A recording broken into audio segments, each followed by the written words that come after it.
Guys এরকম সুন্দর হাওয়া দিছে, কিন্তু হাওয়া দিলে কি হতো আমি গড়ায় মানে উড়ানো হয়ে পড়ছি, যে দেখো ঘর তো উড়ানো হয়ে পড়ছি কারণ মানে একটা মানে এত পরিমাণ ঠাড়া দিতেছে, তো যেহেতু ঠাড়ার মধ্যে মানে বাইরে থাকা সেফ না, তাহলে দিদি তারা হেন পড়েছে কইতেছি আয় আয় বাড়িতে আয় পর, তাহলে হ্যাঁ আইতে আছে না। তো ওই যে দেখো পাপা জানি কি করতেছে না, কি করতেছ?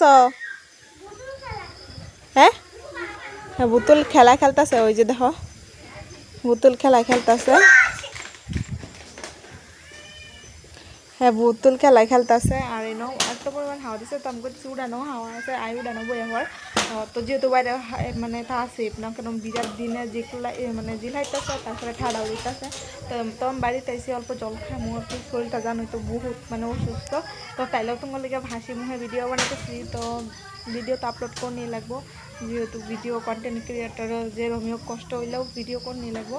তো এই যে হয় না যে মানে সিলিন্ডার দিচ্ছে পুরো হাতটা মানে ফুললে রয়েছে আমার, এই যে বুঝতে যাইতেছে না ক্যামেরাতে, তো তাইলেও মানে ভিডিও করতেছি। তো আজকে পুরো সেই হাওয়া দিছে, তো প্রচণ্ড পরিমাণে গরম দিচ্ছে দিনও, তো আর এরকমই প্রচণ্ড পরিমাণে হাওয়া দিচ্ছে। তো এরকম হাওয়া দিলে সারা রাত পুরো আরামসে ঘুমাবো, কারণ এইরকম গরমের মধ্যে রাইতে একদিনও ঘুম হয় না আমার।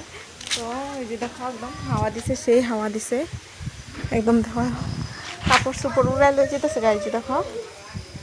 তো সেই হাওয়াতে বহুত ভালো লাগতেছে আর কি। তো আপনার ঘরে যে অল্প কিছু একটা খাইয়ে, কারণ শরীরে বহুত পরিমাণে মানে দুর্বল লাগতেছে। তো হাওয়ার মধ্যে বয়ে শরীরে অল্প ঠান্ডা হয়েছে, তখন আমি ঘরে গিয়ে কিছু একটা খাই। তো পরে দেখাবো নেক্সট ভিডিওতে। আর ভিডিওটা ভালো লাগলে নিশ্চয়ই লাইক কমেন্ট অ্যান্ড সাবস্ক্রাইব করে দিবা, বুঝছো? ইউটিউবে প্লিজ তোমরা বেশি বেশি সাবস্ক্রাইব করবো, আমার সাবস্ক্রাইবার মানে হইতেই আছে না যারাও, তাইলেও দুজনে আনসাবস্ক্রাইব করে দিছে, আমার বহুত খারাপ লাগলো ওইটার লিগে। তো যে হোক, তো ঘরে যাই প্লিজ, ভিডিওটা ভালো লাগে লাইক কমেন্ট সাবস্ক্রাইব করে দেবা, লাস্টে ভাই আমার অল্প সাপোর্ট করবো, বুঝছো? এরকম করে জ্ঞান করে দিতে দিনে গুড় গুড় করতেছে, তাহলেই করে পড়ছি দিয়ে দিচ্ছে, আমার খুব ভয় লাগে আর কি। তো চলো ঘরে যাই, যে দেখো কত পরিমাণ হাওয়া দিচ্ছে, কি সুন্দর লাগতেছে না ফুল গাছটাই হাওয়ার মধ্যে একদম ধরতে আছে।